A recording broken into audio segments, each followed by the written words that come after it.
Mga palatandaan na ikaw ay matanda na. Part 2. Number 1, hindi mo na gusto ang maingay. Number 2, ayaw mo na ng lakwatsa.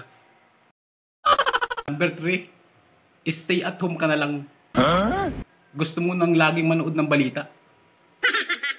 Number 4, tanim ng gulay at halaman sa paligid ng iyong bahay. Number 5, bihira ka na magsipilyo.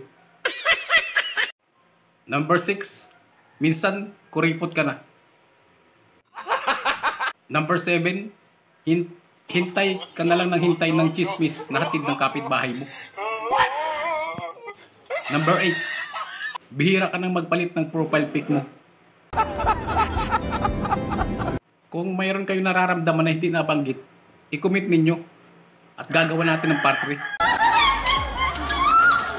Lalo na yung mga pinanganak ng 70s, 80s, 90s. Nako, marami nararamdaman sa katawan yan.